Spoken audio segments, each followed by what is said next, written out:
a group of people who are so small they can fit in one room, who believe that they're entitled to everything that this country has, and I'll call them the Indomitables. And on the other hand, a bigger group of almost the rest of Ugandans who they feel do not have an entitlement to anything and who are just supposed to survive at best.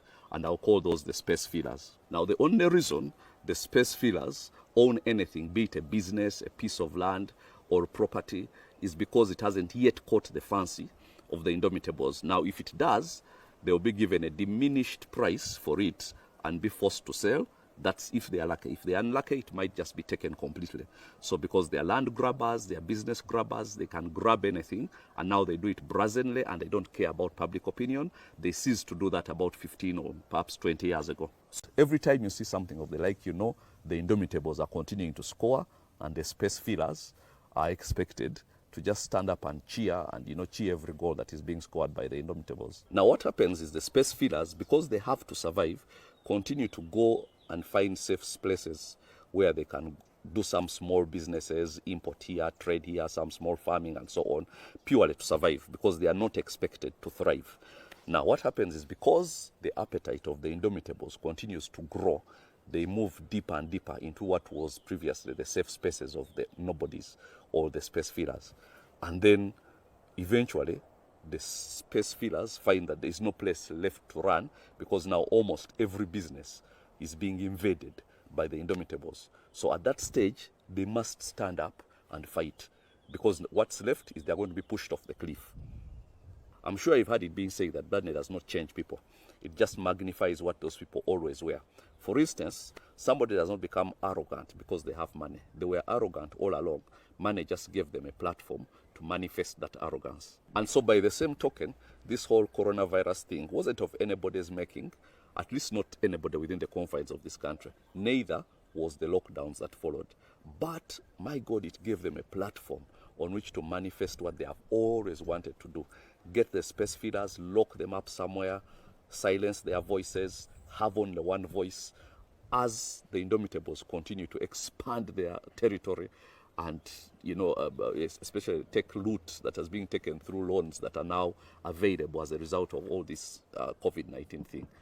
And then also, while all voices of opposition were somewhere locked away, the Indomitables understand that this regime has to come to an end very soon. So while we were away, they were sitting in secret meetings some places and deciding for themselves who they want to take over from the current government. Why? They want somebody who is going to guarantee that the system will continue as it has been, the Indomitables versus the space feeders, and also somebody who will guarantee the safety of their loot. Throughout history, we've seen pictures that have come to define time periods. For instance, this picture that features a young man called Mbuisa Makubu carrying the lifeless body of Hector Peterson came to define the Soweto uprising of 1976 and the massacre that followed, and ultimately actually defined the entirety of the apartheid era.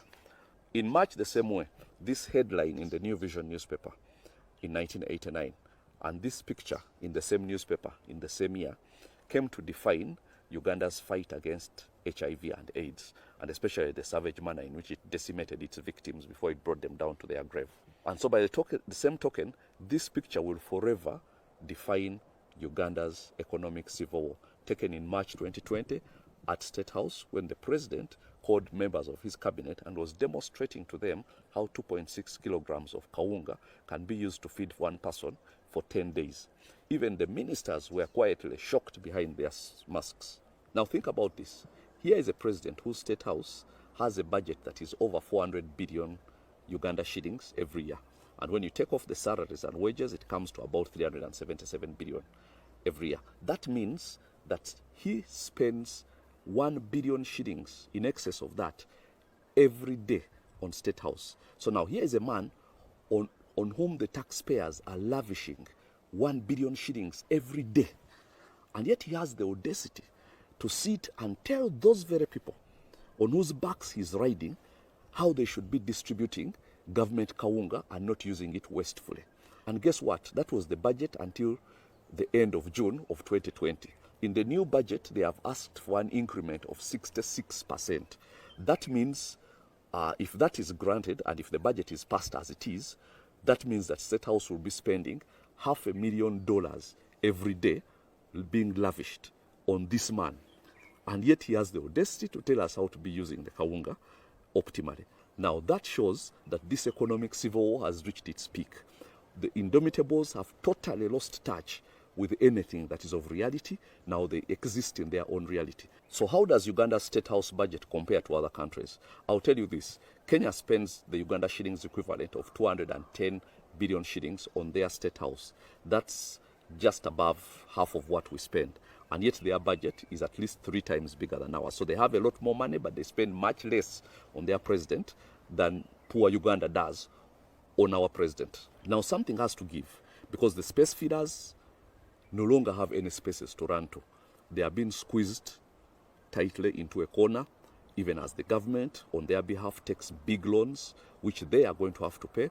And now they have to stand up and say it's about time that this war comes to an end. Now the economic civil war will not come to an end until the people of this country rise up and say we are tired of being nobodies no more in our own country.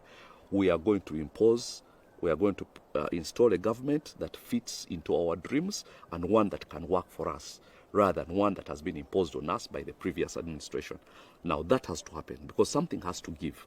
We cannot continue at this rate any longer. There is no space left to run. Somehow we have to stand up and fight back and claim what is ours. My name is Joseph Kabuleta, and I'm asking you to reclaim our country and our kin.